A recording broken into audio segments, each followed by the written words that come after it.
Hello there, this is November the 22nd, 2022. I've got a question from Gary and Julie in Mission Viejo, California. This is about central bank digital currencies. Just what is the central bank digital currency? What's it about? What is it going to mean to us? How do we maybe not participate in it if we don't want to? It's kind of a general question. Now, of course, I cannot tell you too much about it because it hasn't really been implemented yet. It's when we get something implemented and put in use that we can understand more about what it really is, what it means, and how we might make decisions in our own lives with regards to how we might participate or not participate in the system that gets implemented. So we have to just wait until it comes into play to know, what is it about and how does it really affect us. But there are some general principles that I can tell you that you might take into consideration as you watch these things unfold, whether it really gets implemented or it doesn't get implemented. I can tell you some things that will help you to perhaps understand some of the underlying issues that could really be taking place. Now, I do have an opinion about this, but that's not going to mean a whole lot until the system actually comes into play, if it really does. But I do have an opinion. This is what I think is going on. What I think is going on is that we have a default taking place of the US dollar. That's what I personally think is going on. We have a default that's happening. And so, well, what does that mean and how does that happen? It can help if you understand the most recent default that took place of the US dollar. And there was a default. Now, I've got some visual aids here prepared in order to help address this issue. What I have here is something that was produced in 1957. This is $1. Really, what it is it is a silver certificate. That's what people used back in the 50s and the early 60s until there was a default that happened, right? So let me try to explain this to you. This says that this is a silver certificate, and this certifies that there is on deposit in the Treasury of the United States of America $1 in silver payable to the bearer on demand. All right? So back in 1957, I could take this to the Treasury or a representative of the Treasury, and I could say, all right, now I am the bearer of this certificate. All right? And so I am here to demand $1 worth of silver. That's what it says. $1 in silver payable to the bearer on demand. Okay? And so they would give me in return one of these. This is the only one I have. Right? One of these. This one was made in 1921. It's a silver dollar. And so I could demand one of these. And this is different from this. All right? This is the certificate.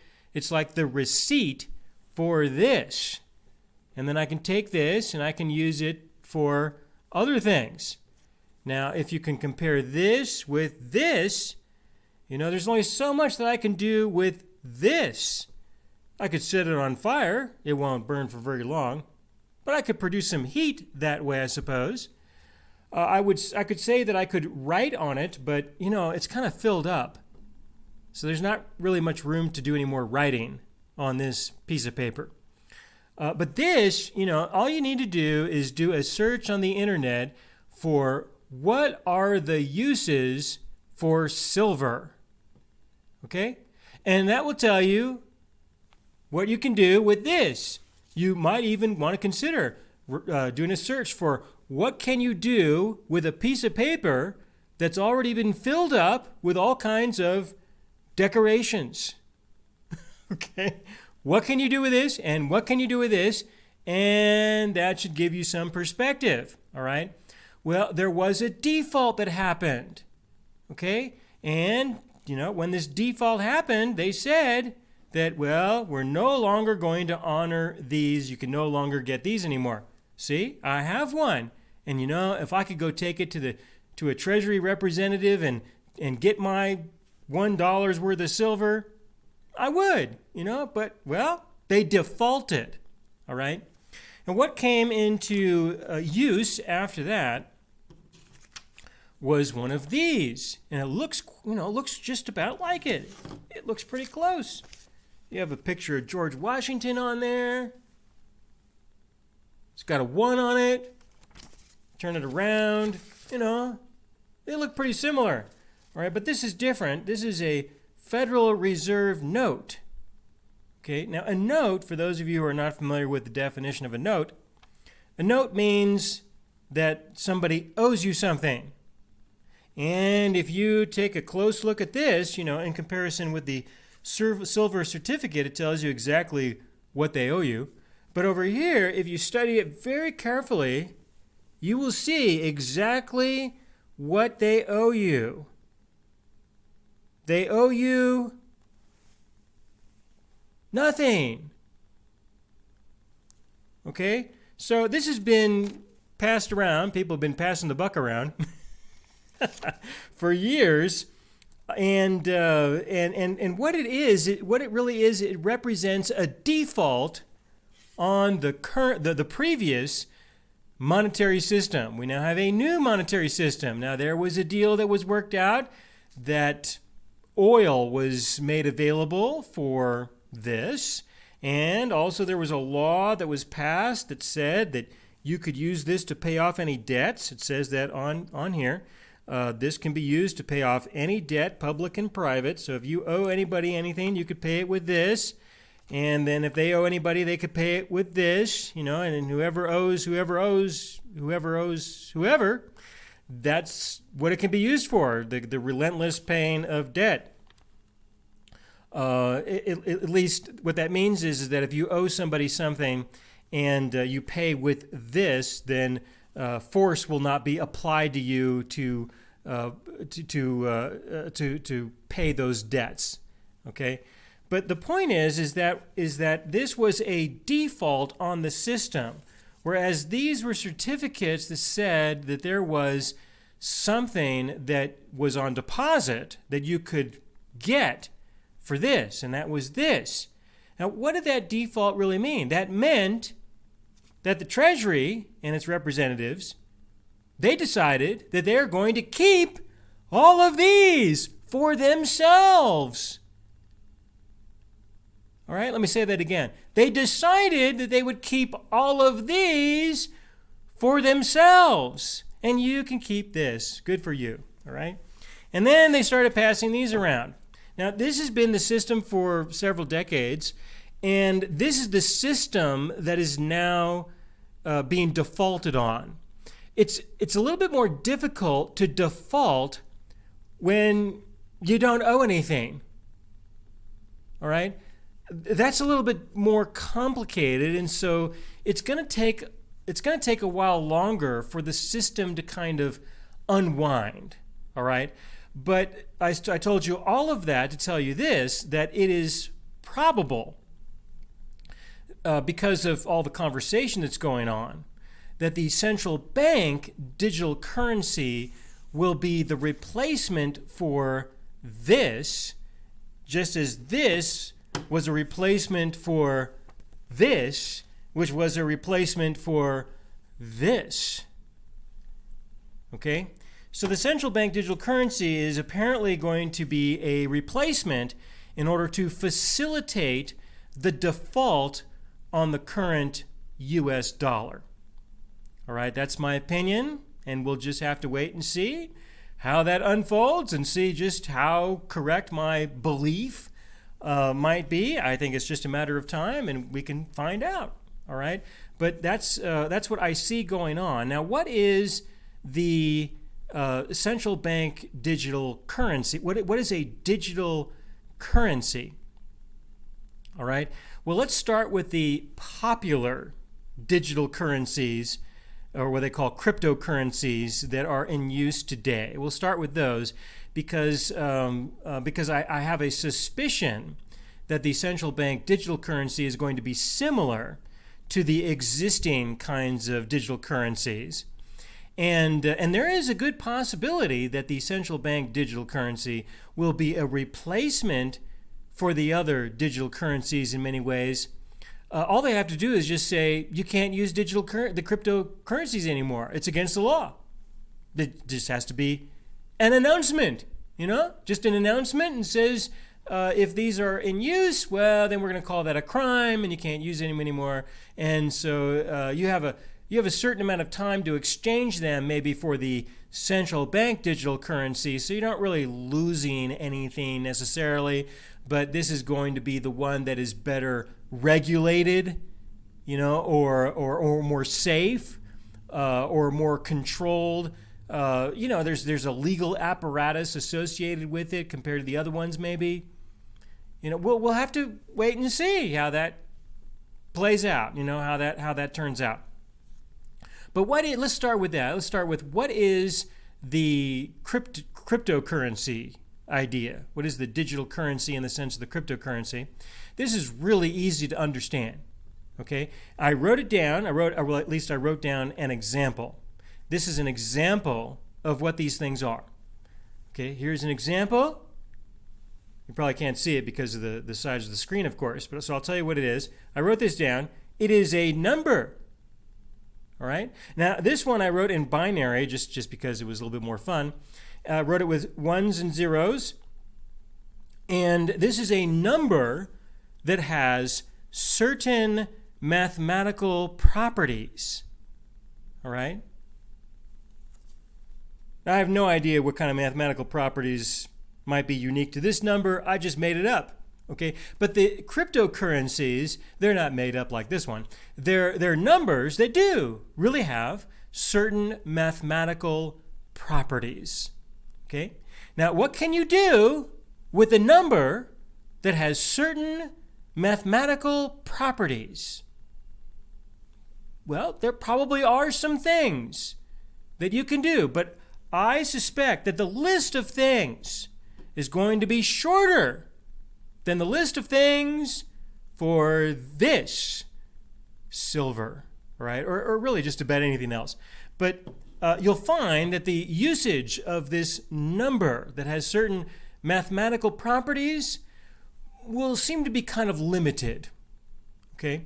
So what has happened is that people have made these available for sale. They have this number and then they offer it for sale. And you can buy these numbers with certain mathematical properties.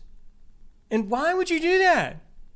Okay, why would anybody do that? Well, people have got different reasons, but it appears that the most popular reason why people are doing that is because they believe that someone else will give them more money for the same number that has certain mathematical properties. So they buy it because they think somebody else will give them more. And maybe that'll happen. Maybe they will. It's hard to say. Okay? And that is the cryptocurrency. Decryptified, all right? All right, I'll take away all the crypto nonsense. All right, now look, I understand cryptology. I studied cryptology. I have written cryptographic software. The last one I wrote was a distributed system. Very good, worked really well. A distributed system in the sense that it operated on multiple processors, as many as were available in order to do the math. And so I understand math and I understand the mathematics of cryptology. So I'm not totally uninformed when it comes to this subject, but to describe it in its simplest terms, that's what it is. It is a number with certain mathematical properties. Now, what people are doing is that they're buying this number. Now, what happens when you buy this number? Well, you give I suppose you give a whole lot of these, okay, to someone for this. And then they have all of these, and you have this, okay? And one day you hope that somebody's going to come along and they're going to give you a whole bunch of these for this, right? That's what people are doing, all right, for the most part. Now, what happens if for some reason people are not offering that many of these for this? You know, we call that the price goes down. Okay, well, if the price goes down, let's say that it's $10,000. Oh, that's probably not that exciting. Let's say it's $100,000. You paid $100,000 for this number with certain mathematical properties. You gave 100,000 of these over to somebody else, right? And they gave you this. And then one day you decide, you know, I think I want a whole bunch of the other things instead. And so you say, hey, does anybody want to buy this? You know, and you make it available. There's a whole marketplace for this, all these exchanges and stuff like that. You make it available, and then somebody comes along and they says, well, I'll give you one of these for this. How about that? You know, or whatever it is. It's much less.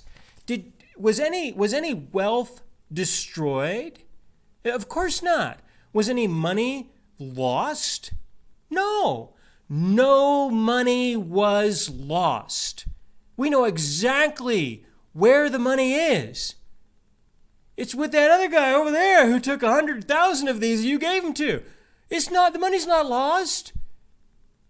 It's over there. That guy's got it. You have this. Okay? So you don't lose any money. Now, you know, if you find somebody who'll give you one of these, then, you know, in your world, you might say that you lost a lot of money. Okay, but that's an interesting abstraction. But the fact is that no, there was no money really lost. I don't think. The money could be found somewhere else. Or it's just a matter of who has it. Okay, that's what the issue is. Who has it? Well, you get the number, they get this. All right. So that's my understanding of. That's what I think about cryptocurrencies. Okay. Now, the central bank digital currency, we don't know what that is going to look like or how that's going to be implemented. But it's unlikely that it's going to be similar to what's going on right now. It's unlikely it's going to be too similar. Chances are, what it's going to be is going to be something similar to the system that we have with these right now, the current dollars that we're passing around for goods and services and stuff. It's going to probably look something like that. Instead of using the notes, it's just going to all be digital.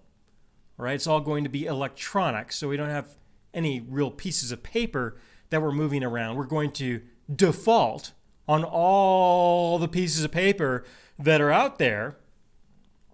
Okay, and any pieces of paper or any digital entries that are not exchanged for the new dollar. Okay, so that's how the default can unfold. All right, the default can unfold such that if you want to continue to have some value with these of any kind, you have to exchange it for the new money. You know, and if you don't, well, then you just lose out, I guess. That's the default. Okay, if you don't exchange it, and there will probably be limits concerning how much you can exchange. For example, you shouldn't have more than, I suppose, $10,000 worth of this. Otherwise, that's probably against the law.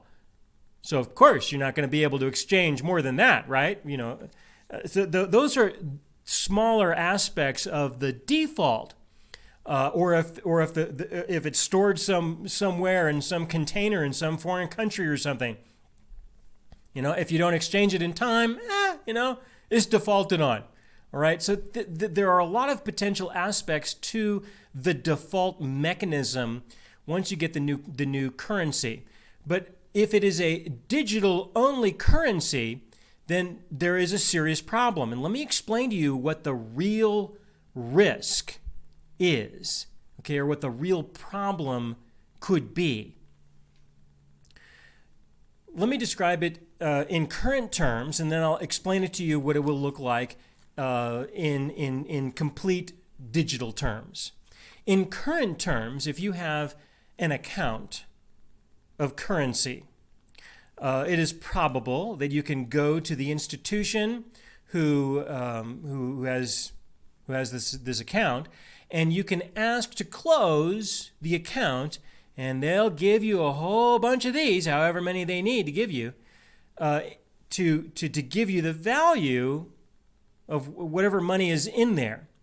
Presently, you can do that. All right. Now, if you don't do that, let me explain to you what that account really is. Okay, when you put money into an account of some other institution, then from what I understand, the way that the laws are presently, that is not your money anymore.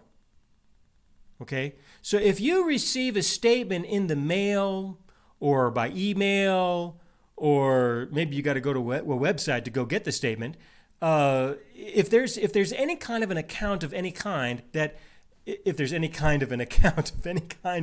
some kind of an account that has a certain amount of dollars in it, okay, that's apparently your account, it isn't your money. It's the money of the institution that you've opened the account with. That's whose money it is. You have effectively loaned this money to the bank, all right, or to the brokerage or to the whatever. It is a loan, an unsecured loan. So if they default for whatever reason and they just decide they're not going to give you the money back, well, you have no claim on that. All right. And you might suggest, well, there's the FDIC insurance, but that's obsolete. It's been obsolete for a long time since this law was passed, and they said that it is an unsecured loan to the institution. So the FDIC is just kind of obsolete. They don't even have to give you anything. If they do, well, consider yourself fortunate, but they don't have to because it is now considered to be an unsecured loan. And we don't know how that might play out until the day comes when there's a significant default of some kind, and we're just waiting for that to happen. All right? But the point is that is not yours anymore. It belongs to the institution. And you can only use that if they give you permission, according to whatever they decide, permission to use it. All right? Now, so far, there has not been any interruptions in the usage, and there haven't been any real restrictions on you having permission to be able to use your money or not. If there were any actions that took place, well, then obviously you would move, if you had the ability to, you would move whatever money you had from that institution to a competing one, okay, to another one. Or if you can't do that because they won't let you, well, you're going to tell all your friends and any friends you have who do have an account with that institution and those permissions have not been revoked on their accounts, well, they're going to move their money out, and then all kinds of things will be different. Okay, so in the current system, any money that you place or you give to any institution is not yours, it is theirs in the current system. But you can move it to a competitor, all right? You can also probably ask them to give you a whole bunch of these in exchange, in which case you can hold a bunch of these, in your closet or in a drawer somewhere or something, in a box, I don't know. But you can remove your currency and have some decision making about where you're going to keep it and hold it, that sort of thing. All right, so that's something that exists right now. If there is a central bank digital currency, the first thing that you should notice is that there are no longer any competitors. Okay? You can't just move your supposed wealth from one central bank digital currency and take it to another central bank digital currency, because the very definition of the central bank is that it is the only bank in your country, in your, in your world.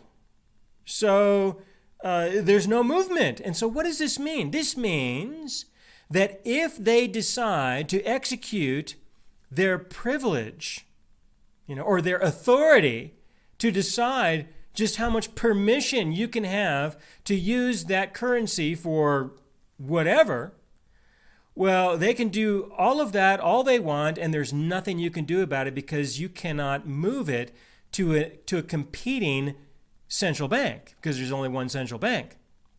All right? So now, now the opportunity to implement the permission idea, okay, there is no limit.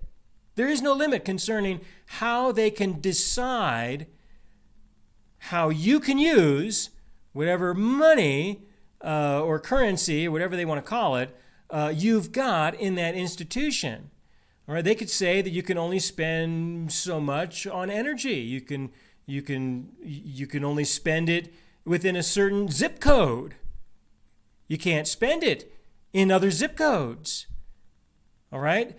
They could just decide that you can't ever spend it again because they don't like your political views or your religious beliefs or whatever. And there's nothing you can do. Who are you going to call? I mean, if you had a phone number, would they even answer it? I mean, who are you going to call? Who's going to help you? Nobody's going to help you. And because it is a digital currency, you can't even get any of these out of there. All right? And so what it means is the central bank digital currency, if there is no other currency, what that means is that nobody has any money. All right? You don't have any money. It is the property of the central bank, and they decide what you can use it for or what you can't use it for. And so it can easily become a very powerful mechanism of control and slavery, is what it can easily become. All right? Now, there are places that have already tried to use this, and what did people do in order to adjust to that system?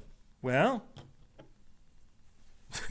they went back to this, okay? And they use the digital currency only to the extent that they absolutely have to for legal reasons or to be able to interact with the government, but the rest of their transactions, they do with real things.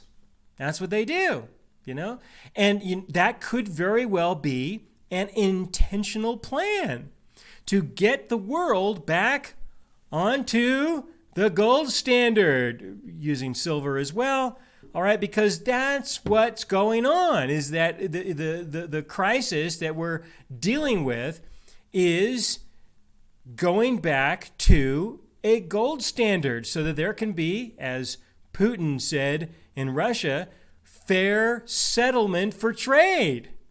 That's what people want, and the Chinese want that too. They're getting a little bit weary of sending us a bunch of stuff, and they get a whole bunch of these back. What do they do with them? What are they going to do with them after a while? All right. So this is what's going on. Is that the world is changing. There is a default taking place of the international dollar system. A new system is going to come in play. And, the countries that actually produce things, who do things, those countries have already said that they want to go back to a gold standard.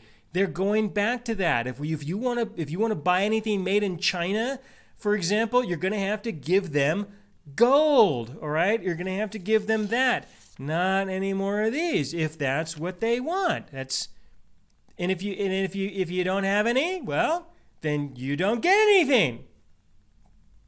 That's the deal. All right, so what I see in the central bank digital currency is, first of all, a default on the current monetary system. And there's also the potential for slavery, that's true. But there is also the potential that this could facilitate the transition to going back to using real money. All right, going back to the gold and silver standard, it will facilitate that. And so if there is a digital currency system that's put in place, it's my opinion that it will be temporary, just like all the other systems have been put in place that end up being temporary. And it'll be a transition to whatever system evolves from there, which presently still looks like the gold standard is what the majority of the world is going to, not the United States so much. Doesn't seem to be a topic of discussion in the United States, but for the rest of the world, that's what they're doing. That's what they have been doing. So that's what I think about the current central bank digital currency system. And so hopefully that is of help. I'm going to put this in the category of the global power structure. And if you have any questions for me, do send them to me to aaron@aaronbudgen.net. And I'll do my best to give an answer that you might find useful, perhaps a little bit different from what you're hearing in other places otherwise. And I hope that perhaps I can be of help. Thank you.